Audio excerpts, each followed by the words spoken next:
Didn't get a lot time to practice this week. It was more maintaining, just trying to get our things together. But it was a tough 5-day weeks.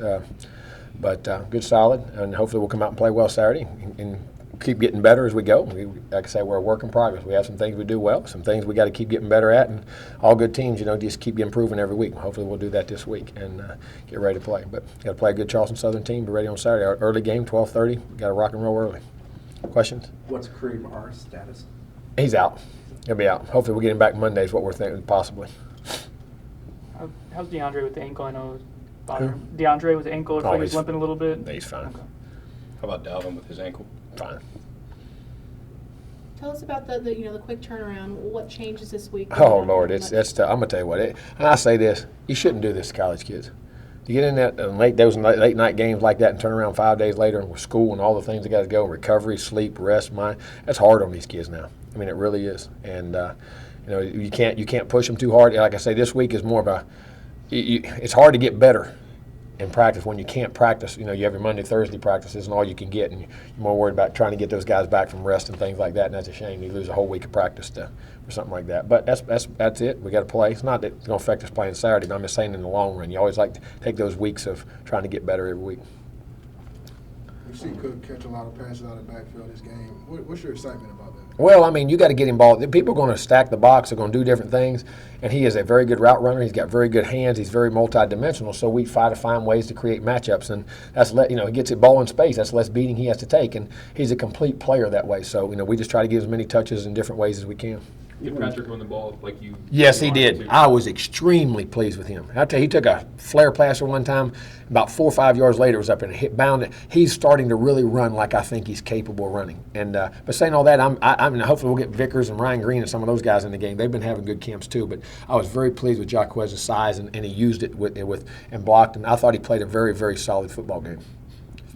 Jimbo, with the stadium getting this big reveal on Saturday, how big is this for the program moving forward? Well, I think it's great. I mean, it just shows you progress, and progress is a good thing. And that obviously we're having success. We wouldn't be able to do those things, and trying to make this experience for the fans that much better when they get to come to Doak Campbell. Mm-hmm.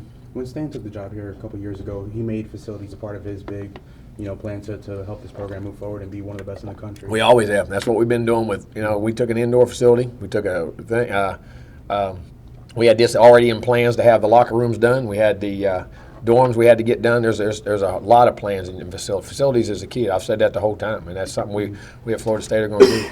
When these things come to fruition, how easy is it now for you guys to recruit Well, it is, but it goes back with winning. You ain't going to have these things if you're not winning, and you're having success in your programs to be able to pay for them. So we got to do that. But that's what if you want to keep up with the Joneses and you want to get good players, you got to be able to do it. Jimbo, when Derek went out, Nick Patty went in.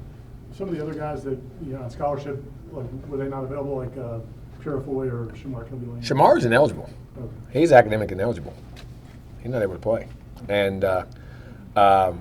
Delvin's ready, but just you coming off that ankle. Nick is ahead of him right now, and where we're at now. The two young guys, Emmett Rice and Jackson, are about ready. They'll be ready to play. It just wasn't quite the place to put them in, but we put Emmett in at some point. Emmett played some plays on defense too. But those guys are really progressing. Jackson had a setback there where he got sick. He had a personal tragedy. It happened with somebody back home, and then he got sick there. He caught a virus for about a week and got sick. But he's getting back in. He'll be playing, and Emmett's coming on very strong too. Those guys we feel comfortable starting to put him in the game. That just wasn't the place. And Nick was a little better with assignments and has done a good job in camp. Is that one of the downsides of playing one of those games early? Is you don't want to play some of those freshmen? Well, some of those guys you get exposed. We put some in, but when they get crazy like that now, it's hard to put those true freshmen in that situation. That's because you can ruin guys before you make them. After going back and watching the film, was there anything that surprised you from Monday night? We had some of the motion penalties, and we thought blaming on the offensive line. You got to remember, 2 of them was on tight end, 1 of them was on a receiver.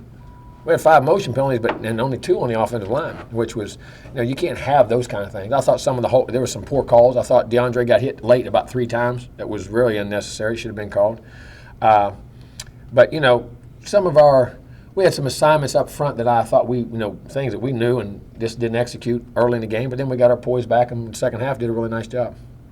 Defensively, communications. You had young guys playing, but they hadn't started. And in every play, and just slip. Just a little bit of a communication issue on a coverage or something. And the one time that I think we had guy that went down the middle. Matthew Thomas tried to block the pass. Remember, down the middle in the vertical. A guy was supposed to be covering him blitzed. So Matthew tried to come over and cover for him. And, some communication issues like that by formations that, shouldn't happen, but they do. That's what first games are about sometimes. Even when you were trailing, and you also were in some bad down and distances in that first half, but even when you took the lead and had some standard downs, there were a lot of first down shotgun, second and sixth shotgun. Was that something? Shotgun? Yeah. Oh, yeah. But you run the ball. Now, we run the ball out of it just as much as we'll throw it. You know what I'm saying? So, our shotgun running game, we can do everything in the gun that we do underneath. So, just trying to get guys off, get vision, and also allowed us to have our screen game more involved when we do that.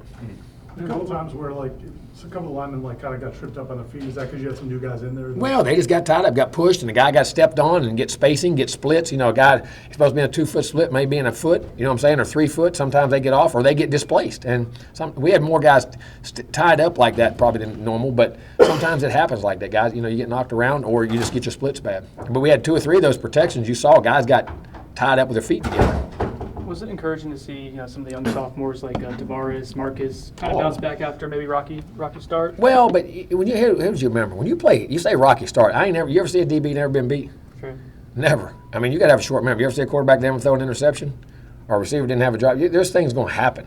And when you play out in the secondary, you got to have a short memory, and you got to have confidence. You got to bounce back, and that's the kind of players they are. But they've never started. Those guys have never started a game and played and had that pressure on them from day one. And it's different. And just like we say on offense, we've got a lot of guys starting that came back, but a lot of those guys only started 4 or 5 or 6 games. It ain't like they were experienced veterans that started all 12 games, besides Rod and a couple of those guys. So, I mean, we're still in those situations, guys are getting used to playing in that role. But I was very proud of the way they bounced back. How have you seen teams at the FCS level, especially the top end, improve over? Oh, so many more people playing football now, and with scholarship limitations, players got to filter down. So those lower levels of ball are getting a lot more players, and especially skill guys. Those teams that spread it around and throw it, so it makes them that much more dangerous. This is going to be a game you try to get Sean in a little bit more to see where he's at. I want to get the guys in and play well and hope we play well. I'm not trying to get anybody in except the guys that are playing well. If we have a chance to get him in, we get him in. If we get somebody else in, we get them in. We got to play well and get better. That's what I'm worried about. With DeAndre taking the hits, was it a combination of line, receivers with the routes, or? That's ball, man. That's quarterback. You're going to get hit. You're going to stand there against good people and throw the ball 52 times, you're going to get rocked. That's what I said. A couple times we got tripped. 2 or 3 of those big hits is when linemen tripped up on each other, had some missed things, and he probably took 3 good shots. 2 or 3 of the shots were illegal. I said 2 or 3 of them are definite late hits and should have been flagged, and he shouldn't have been touched. Now there's 2 or 3. Rod tripped on the touchdown play. He got tripped by the left guard. There was another one. Our right guard got tripped on a center that we had some pressure. A couple guys got beat. You think those hits kind of settle him in, though? Because it seemed like he was... They better. Sometimes they do. A lot of guys do. I mean, playing quarterback is standing in there taking shots. It's the most physical position on the field. People joke about that.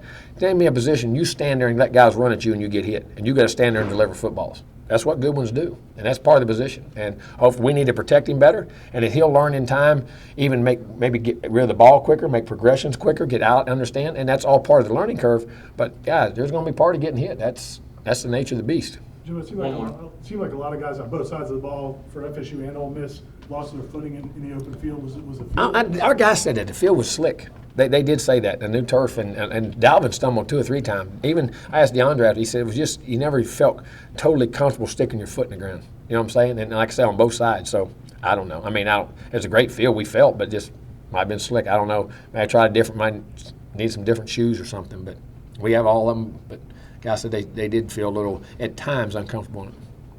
Jimbo, now since your players have gotten their feet wet, have you seen a different level of maturity in your players ever since? No, not yet. I want more.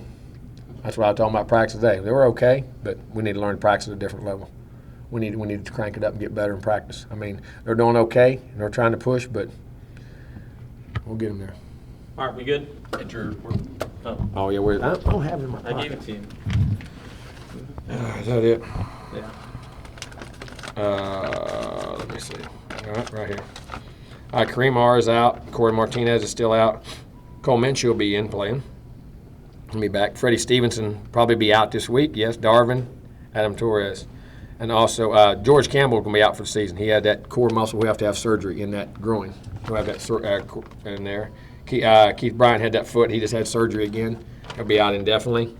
Of course, Nate and Sean are questionable, but hopefully they'll be in there. What is it with Freddie? Ankle. Ankle.